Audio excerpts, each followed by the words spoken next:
Welcome back to the Benchwarmers podcast. My name is Adam Den, Ethan Leviditis, and Michael Kormelos, directly to my left for our first ever live podcast. This is something else, boys. This is real. Yeah, this is legit now. And the last one for a while. Yeah, is it? In person. Oh, In person, yeah, in person, yeah, that is true. So, make it the first one and the last one for a while, but Yeah. we're gonna enjoy it. So, It's gonna be great. about a week ago, we recorded a giant podcast about the entirety of the AFC and gave our rankings for each division and talked about every single team. And that podcast took a really long time. Yeah. Yeah. So if you're here and you got through the first one, we appreciate it. But now we go on to the NFC in a division which, while maybe the overall top-heavy talent of the AFC isn't there, it's gonna be interesting to see the amount of contenders for the bottom level spots that come out of this, and so we have an exciting division on our hands for sure. Yeah. So where do we want to start, boys? Should we start with I the think we started with the South. No, we started with We start with the East. East. Let's go East, South, West. No, East, North, South, West. East should be last, You should be last. and then Say the Eagles are. okay, South, North, West, East. South, North, South, West. North, West. So the opposite That hurts of what I my have head. on my screen. Yep. Alright. All right. South, bad division. Awful division. Well, This is a division well, with a lot of potential and a lot of young, very talented. No, this probably will be a bad division.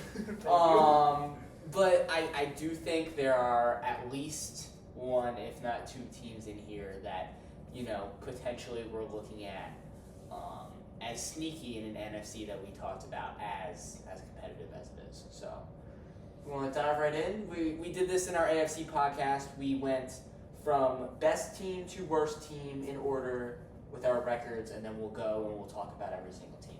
Yeah. So you want to start? Yeah, you can Or start. you want me to start? Yeah. Oh gosh. All right. So I have the Atlanta Falcons at 9-8, winning the division. I have the Carolina Panthers at 8-9. They are the 7th seed. Wow. I have the New Orleans Saints at 7-10, and I have the Tampa Bay Buccaneers at 5-12. Very fair. Okay. I have winning the division at 10-7, the Panthers. Then all the other teams are not good. So I have New Orleans and Atlanta both at 7-10, but I guess they would have the tiebreaker. They're still the 10th seed, they're not making the playoffs. And I have Tampa at 6-11. There you go. I have the Panthers at 10-7, winning the division. I'm absolutely hammered on the Panthers Kool-Aid. Then we're second. I have New Orleans going 8-9 at the 8th seed in the NFC, just missing out on playoffs.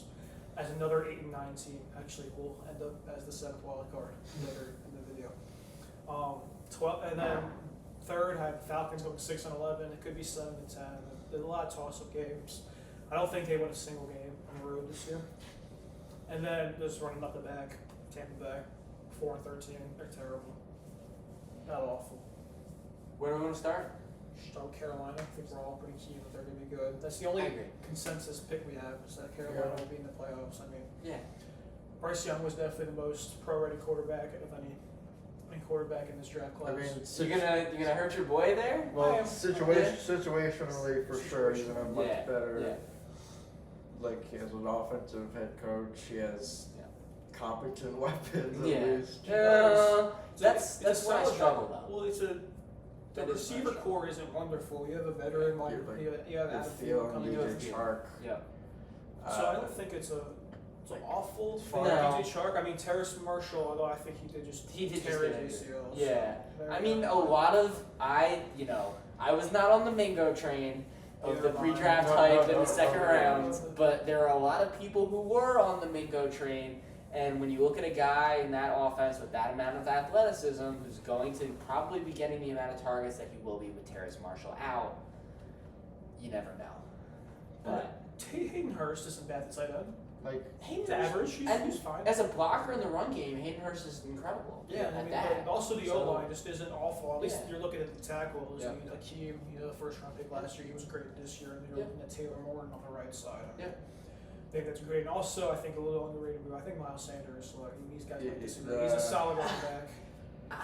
We've gotten to watch a lot of Miles Sanders over the years, and what we can point to, I think what we can attest to is, his ability to create in space. is questionable. Yeah, but I mean, physically he will be Good. good and a presence. You're getting pretty much 4 yards per carry. I mean, last pretty year, much. 5 yards a carry. Yep. It's not like he had like 12 yards. Yeah. He had 1,300 yards. Yeah. What 11 worries touchdowns. us? Yeah, I think what's concerning is the last time we saw Miles Sanders was in that game, and kind of being relegated to the role that he was in the Super Bowl, and then walking straight into this free agency and the amount of money he received, as a running back, it's tough to think about, but he will still be a serviceable weapon in the offense, and I'm excited to see him without the Eagles' offensive line, legitimately. Because There'll be a lot to the outside running. Yeah. The interior of this Panthers O-line isn't great, but I do think the tackles are good. And Yeah. as Adam attested to, as having Hayden Hurst at tight end, not bad. Now I want to talk about this defense. Yep. Because this defense is It's fun. It's a fun defense. Yes, I mean that is the defensive line. Brian Burns, Derek Brown. They are young and talented. You've got J.C. Horn at corner. Their safety group is fun. Jeremy Chin. Like Jeremy Chin Von is just a Bell- Swiss Von Army Bell. knife. Von Bell is awesome. Like they're so well rounded. And then on top of that, they bring in from Denver their defensive coordinator, Yep. whose name I forget how to pronounce, but he is Oh, no. awesome. And so now bringing that group together in what was already a really talented group last year, I feel like you just have a really solid foundation. Yep. The offense can do enough to win them football games, and their strength can be in the trenches of that defense. Yep. And to be honest, with the Panthers or whoever picks whoever for the division, I'd say the record's kind of going to be padded by the quality of the division. Yes, definitely. Like put them in like probably the AFC North or West, and they're like a 8-win team, maybe even Max. 7-win team. But I mean, they're the best of the worst. Yeah, And I mean, you're looking at a team that's early. Yeah. They're still like, this is like the last Yeah, this year would of be their it. what Yeah. their rebuilding Yeah. stage Yeah. is, but they're lucky that they're going to have what they should have is some playoff experience at the end of this year. Yeah. And then I'm thinking the next couple of years, this team's probably going to run through the NFC South completely, actually being like a good team where if you put them in any other division, they'd still be a good team. And, a couple of years from now, you consider this team a Super Bowl contender, probably, Yeah. depending how Bryce Young's development goes. And we're talking about the entirety of the NFC when we talk about, if you put them in the AFC North, if you put them in the AFC West, all of these, It's a lot ladder of teams. Yeah, there is a lot of men. And that results from the changing of the old guard. We had the Brady Bucks, we had the Stafford Rams, we had the Rodgers Packers, and we don't have that anymore. Russell Wilson Seahawks, we can go on and on and on. We don't have these staples necessarily anymore. It's really the only two teams that I think anybody can be sure on this season coming from the NFC are both coming from the NFC East. I agree. I completely agree. The two best teams in the NFC are in the same division. And I'm glad you have that take, because are we still doing bold predictions at the end? We're gonna get there, We're I guess. gonna get there. I don't know. Because that's a fun one. But Alright, we're heading up north. where are we going? This is another weird. It's not nearly as bad, I'd say, in totality, but it's also kind of not. Are we talking Great. about the rest of the teams in the NFC? Oh, NFC South. Falcons. If you have to talk about the Falcons. Falcons. I think. This could be such a hit or miss team. I mean, you're talking about a team that had a decent offense last year, they were just like so overall average.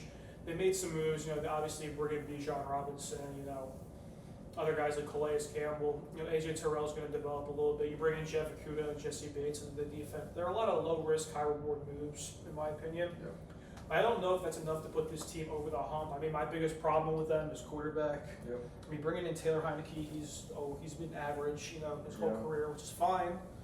But then he's not starting. They have Desmond Ridder starting at quarterback, and if you watched any of our draft content last year, even though I hate Desmond Ridder, I think he's awful at football, and I think that his play last year showed it. But whatever, people just won't believe me, and they're gonna have to see it the same way I was right about Mac Jones. I mean, you all know, because we've had, you know, pre-discussions to all of this, you all know how I feel about the Atlanta Falcons, and that is very excited about what I think is an incredibly talented group of skill position players on the offensive side. Where? Drake London, Kyle Pitts. Kyle Pitts hasn't proven that he can be a consistent tight end in the NFL. Matt Savage, Drake London, and that receiver. The athleticism Matt Collins, of Scotty this Miller, offense. Josh Ollie, and J.J. Arcega-Whiteside. The athleticism You're Eagles of fans, this right? offense. Can you tell me about J.J. Arcega-Whiteside and how he proved as a wide receiver? The athleticism of this offense should be absolutely incredible. I like their offensive line. I like pieces on there. I think if this offense could function the way it did under Arthur Smith with Marcus Mariota, I don't think Desmond Ridder is going to have to do too much. I really don't. And with this overall strength of this division as we look at it, He's not good. I don't think he's going to have to do Yeah. anything. He didn't I have to mean, in Cincinnati. I think the same. I think the same about Heineke. I think they're, you know, they would both have to be Mariota levels of bad for this team to be a, I don't know, 6-7 sub 500 roster. I just don't So think. I don't see it. I honestly don't see it. I don't see the offense the way you do. Yeah. I think outside of Drake London yeah. and Bijan Robinson, there's nobody. I mean, you're still looking at Drake London as a possible question mark. Maybe. Like, he was good last year, but I mean, like, he wasn't that good. He was, to be honest, he would be a much better wide receiver too. Yes. And he's just the product of getting way more targets because there's nobody else on the team. He's still a good player. Yeah, but like Bijan, I assume, is going to probably have like 1,700 at the absolute least scrimmage yards. And we've seen what Arthur Smith can do with a number one running back. Yeah. And a competent offensive line. Yeah, Yeah. but So I don't it's think like- it is a competent offensive I line. think At least it's in totally the a interior. competent I mean, Chris offensive line. Lindstrom's fine. Chris Lindstrom is Chris incredible. Lindstrom is He's a elite. Pro Bowler. Elite. Yeah. All right, fine. I'm looking at the rest of the Yeah, I'm looking at yeah. Joe Dahlman and Matthew Bergeron. I don't He's know a how the hell rookie. you say Yeah. that name, but Yeah. they're not good. Yeah. Well, you know, the potential there, I mean, on that left side, isn't Jake Matthews still playing tackle? Yeah. Yeah, like, you know, that left side is incredible. We'll see what the rookie does, but they took him in the second round, right? Yeah. Yeah, so, you know, we'll see the potential there. And I don't mind their defense as much as I did last year either. I think the That's addition fine. of Calais Campbell to their pass rush, Jesse Bates is awesome. You know, I hope Okuda took a little step. I mean, not Okuda. Terrell took a little step back last year. He wasn't as elite as he was the year previous, but He was I still think great. he dealt with injuries throughout the season. I am hopeful that he's the same, and we'll see what happens with Okuda and the second chance that he's being gifted, you know, as a top 3 pick. So I love the upside. I see in them what I saw just 2 years ago in my own Philadelphia Eagles. As it's a team with a lot of young, athletic talent and a good head coach. Should we move on to the Saints? We can move on. Just for insanity, yes. I'm probably underselling the Saints. They probably are they're the most 8-9 team probably in the conference. They're just there. Yep. Like Derek Carr is that. Yeah. Their receiving core is good, I guess, but Michael Thomas. Massive. What's happening? I don't He's mind their playing. receiving. Yeah, I like Olave a lot. Yeah. They had Kamara's going to be suspended for a few games, but they have Jamal Williams. They had their wide receiver 2 was a guy who broke out throughout the latter half of last season. Tre'Quan Smith. Not Trey Marcos Smith. Callaway. No, Marcos Callaway. Well, I don't think he's Who's on the team depth anymore. chart? Rashid Shaheed. Yes, Rashid Shaheed is the guy who I'm thinking about.